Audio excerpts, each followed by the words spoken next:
नाम है सृष्टि, आप देख रहे हैं एबीपी लाइव और वक्त हो गया है डिजिटल बुलेटिन का। आज डिजिटल बुलेटिन में बात होगी राहुल गांधी की स्पीच की जो उन्होंने संसद में दी। उन्होंने तमाम मुद्दे उठाए, आज उस पर बात करेंगे। बात होगी राहुल गांधी के उस बयान की जो उन्होंने सीएम योगी पर दिया और भी तमाम मुद्दों पर बात करेंगे। चलिए शुरुआत करते हैं आज की पहली बड़ी खबर के साथ।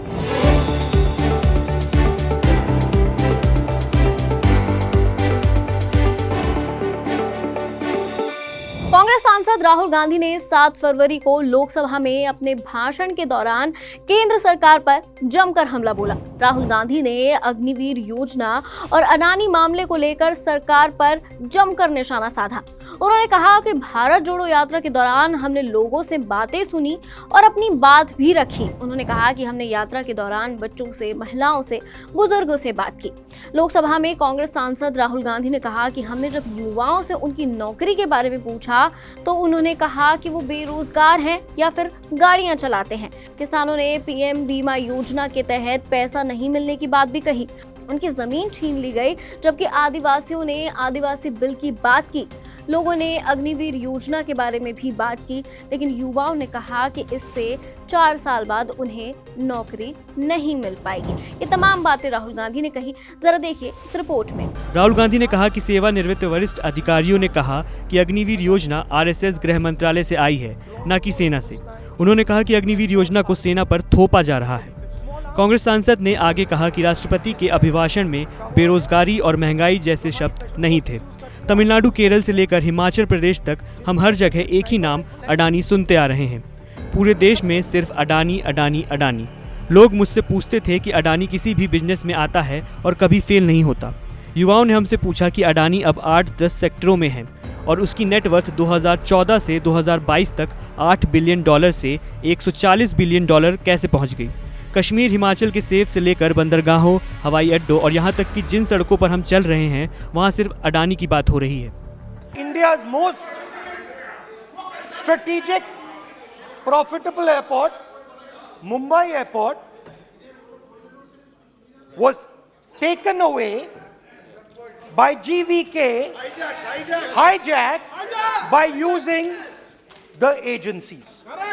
The agencies को CBI, ED का प्रयोग कर GVK पर दबाव डालकर हिंदुस्तान की सरकार ने उस एयरपोर्ट को अदानी जी के हाथों में कर दिया। रिजल्ट क्या आया? रिजल्ट आया कि एयरपोर्ट्स में आज अदानी जी 24% हिंदुस्तान की एयर ट्रैफिक को अपने एयरपोर्ट से निकालते हैं और 31% एयर फ्रेट उनके एयरपोर्ट्स में से निकलता है। अब यह काम हिंदुस्तान की सरकार और हिंदुस्तान के प्रधानमंत्री जी ने फैसिलिटेट किया। एक और चीज हमें बताई गई, तमिलनाडु से लेकर केरला, महाराष्ट्र, मध्य प्रदेश, सब जगह एक नाम सब जगह हमें सुनने को मिला, अदानी। यह नाम पूरे हिंदुस्तान में, केरल में, तमिलनाडु में, महाराष्ट्र, कर्नाटका, हिमाचल, कश्मीर, सब जगह अदानी अदानी अदानी अदानी अदानी।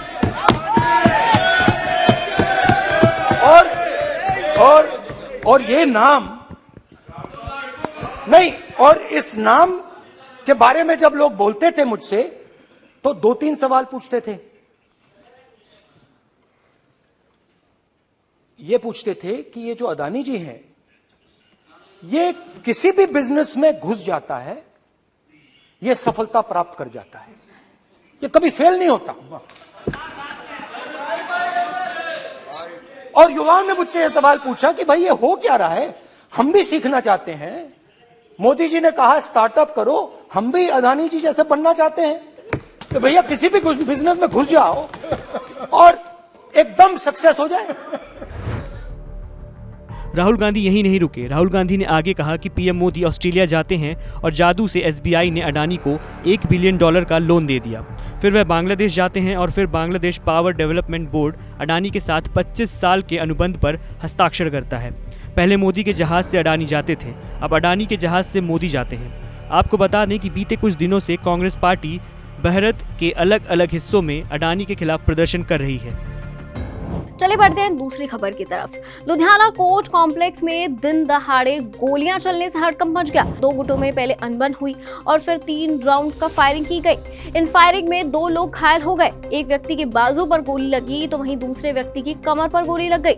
पुलिस ने एक व्यक्ति को हिरासत में भी लिया। वहीं दोनों घायलों को आसपास के अस्पताल भी पहुंचाया गया। लुधियाना की जॉइंट सीपी सौम्या मिश्रा ने जानकारी देते हुए बताया कि ये कोई गैंग वॉर नहीं था।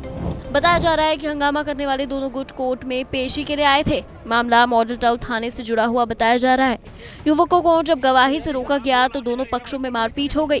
फिर इन्हीं में से एक गुट के व्यक्ति ने बंदूक से फायरिंग कर दी। 3 राउंड फायरिंग के दौरान 2 लोगों को गोली लग गई। वहीं घटना की सूचना मिलने पर पुलिस मौके पर पहुंची तो कुछ आरोपी मौके से फरार हो गए और एक आरोपी पुलिस के हत्थे चढ़ गया। जॉइंट सीपी सौम्या मिश्रा ने बताया कि मामला मॉडल टाउन इलाके का साल 2020 का है। आईपीसी की धारा 452 की एफआईआर का मामला है जिसमें गवाही के लिए कुछ लोग आए थे। कोर्ट के पिछले गेट से रोड पर फायरिंग की गई। वहीं घटना के बाद पुलिस ने इलाके को सील कर दिया है और किसी को वहां से अंदर बाहर नहीं आने दिया जा रहा है। ਜਿਹੜੀ ਪ੍ਰਾਈਮਾ ਫੇਜ਼ੀ ਸਾਨੂੰ ਪਤਾ ਚੱਲਾ ਹੈ ਉਹ ਇੱਥੇ ਗਵਾਹੀ ਦੇਣ ਵਾਸਤੇ ਆਏ ਸੀਗੇ। ਮਾਡਲ ਟਾਊਨ ਥਾਣੇ में 2020 ਦਾ ਇੱਕ ਪਰਚਾ ਸੀਗਾ। उसने ही वो थे कंप्लेनेंट थे मुद्दई ਸੀਗੇ। ਹੁਣ तक यही सूचना सामने आई है। उसमें से 2 बंदे राउंड ऑफ है। ਜਿਹੜੇ ਬੰਦੇ ਇੰਜਰਡ ਹੋਏ हैं ਉਹਨਾਂ ਨੂੰ ਵੀ ਹਸਪਤਾਲ ਪਹੁੰਚਾਇਆ ਗਿਆ है। ये अभी आप पता कर रहे हैं। तुसी देख रहे हो साडी टीम भी इत्थे आ चुकी है, फॉरेंसिक टीम भी मौजूद है। अभी जो सुनने में आया 2 से 3 राउंड फायर हुए। We are checking all the other. नहीं जी बिल्कुल नहीं, अभी तो ये कोई भी बात सामने नहीं आई। जैसा मैंने ਤੁਹਾਨੂੰ ਕਿਹਾ मैम क्रॉस फायरिंग हुई है मैम। जैसे मैंने ਤੁਹਾਨੂੰ ਕਿਹਾ कि मॉडल टाउन में 2020 ਦਾ ਇੱਕ ਪਰਚਾ ਸੀਗਾ है ना, उसके ही ये कंप्लेनेंट ਤੇ ਉਸਦੇ ਹੀ ਇਹ ਅਕਿਊਜ਼ ਸੀਗੇ। ਉਹਨਾਂ ਦੇ बीच में ही कोई टसल हुई है। ਉਸ ਤੋਂ ਬਾਅਦ ਕੋਰਟ ਦੇ ਬਾਹਰ ਵਾਲੀ रोड 'ਚ फायरिंग हुई है। ये गैंग वॉर या कुछ ऐसी कोई भी सूचना नहीं है। तो काइंडली है ना जो ਜਿਹੜਾ केस है वो ਤੁਹਾਨੂੰ ਦੱਸ ਰਹੀ ਹਾਂ। फॉरेंसिक एक्सपर्ट टीम भी मौके पर पहुंच चुकी है। वहीं पुलिस आसपास के लगे सीसीटीवी कैमरों को खंगाल रही है। बताया जा रहा है कि आपसी कहासुनी के बाद दूसरे पक्ष के लोगों द्वारा फायरिंग की गई। पंजाब की कोर्ट में फायरिंग का ये पहला मामला नहीं है। इससे पहले भी फायरिंग की कई घटनाएं सामने आ चुकी हैं। चलिए अब बात राहुल गांधी के एक और बयान के बारे में कर लेते हैं। राहुल गांधी ने सीएम योगी पर दिल्ली में सोमवार को चुभने वाला हमला बोला जो अब सियासी घमासान का सबब बन गया है। राहुल दिल्ली में सिविल सोसाइटी से जुड़े लोगों के बीच भारत जोड़ो यात्रा अभियान की चर्चा के लिए पहुंचे थे। कार्यक्रम कम्युनिटी क्लब में था। यहाँ मंच पर राहुल गांधी के साथ स्वराज इंडिया के नेता योगेंद्र यादव भी थे। इसी दौरान अपनी बात कहते हुए राहुल ने सीएम योगी को लेकर वो बयान दिया जिसे भाजपा योगी का अपमान बता रही है। समाचार एजेंसी पीटीआई ने इस कार्यक्रम में शामिल लोगों के हवाले से कहा कि चर्चा के दौरान राहुल से सवाल किया गया था कि यूपी में धर्म की लहर से वो कैसे मुकाबला करेंगे। राहुल ने इसके जवाब में कहा कि ये धर्म नहीं अधर्म है। राहुल ने फिर कहा कि योगी धार्मिक नेता नहीं है, वो हिंदुत्व को नहीं समझते हैं।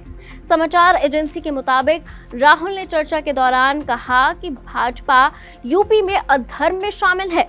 मुख्यमंत्री योगी आदित्यनाथ जैसी भाषा का इस्तेमाल करते हैं, उसकी वजह से वो धार्मिक नेता नहीं हो सकते हैं। राहुल ने यहाँ तक कह दिया कि वो जैसी भाषा का इस्तेमाल करते हैं वो गोरखनाथ मठ के इतिहास का अपमान करने जैसा है।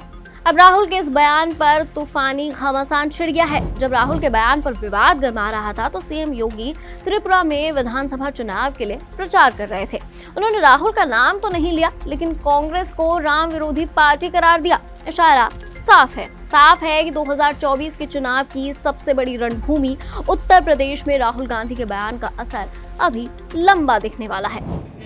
साजिश रचना चाहती है और इसीलिए आज मैं आपसे कहने के लिए आया हूं कि भारतीय जनता पार्टी की डबल इंजन सरकार ने प्रधानमंत्री मोदी जी के मार्गदर्शन और नेतृत्व में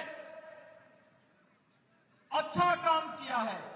पूरे देश के अंदर अच्छा काम हुआ है और त्रिपुरा को तो बोलना ही क्या, 5 वर्ष पहले भी मैं आया था तब मैं देख रहा था मकान नहीं थे, आवास नहीं थे गरीबों के पास। बिजली नहीं थी, उज्ज्वला योजना के कनेक्शन नहीं मिल पा रहे थे, पब्लिक डिस्ट्रीब्यूशन सिस्टम में खाद्यान्न नहीं मिल पा रहा था, हर घर नल की योजना जल जीवन मिशन के अंतर्गत नहीं मिल पा रही थी। चलिए बढ़ते हैं अगली खबर की तरफ। आज भारतीय जनता पार्टी संसदीय दल की बैठक में प्रधानमंत्री नरेंद्र मोदी ने भाग लिया। बैठक में पीएम मोदी ने तुर्की में आए विनाशकाली भूकंप का जिक्र किया और इमोशनल हो गए। पीएम ने गुजरात के कच्छ के भूकंप को याद करते हुए कहा, ऐसी मुसीबतें हमने भी झेली हैं, भारत तुर्की की हर संभव मदद करेगा। आपको बता दें 50 से अधिक NDRF search and rescue personnel, specially trained dog squads, drilling machines, relief material, medicine और अदर नेसेसरी यूटिलिटीज और इक्विपमेंट्स के साथ पहली भारतीय C-17 उड़ान तुर्की के अदाना पहुंच चुकी है। फॉरेन मिनिस्टर एस जयशंकर ने भी ये जानकारी दी है कि अगला प्लेन भी तुर्की की मदद के लिए निकलने को तैयार खड़ा है। दरअसल सोमवार को तुर्की में विनाशकारी भूकंप आया था। इसकी तीव्रता 7.8 मापी गई थी। भूकंप इतना भीषण था कि अब तक 4000 से ज्यादा लोगों की मौत दर्ज हो चुकी है। वहीं 15,000 से ज्यादा लोग घायल बताए जा रहे हैं।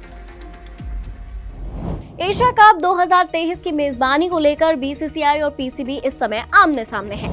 पीसीबी हर हाल में एशिया कप की मेजबानी चाहता है, तो वहीं बीसीसीआई का ये कहना है कि अगर एशिया कप पाकिस्तान में होता है तो भारतीय टीम इस टूर्नामेंट का हिस्सा नहीं बन पाएगी।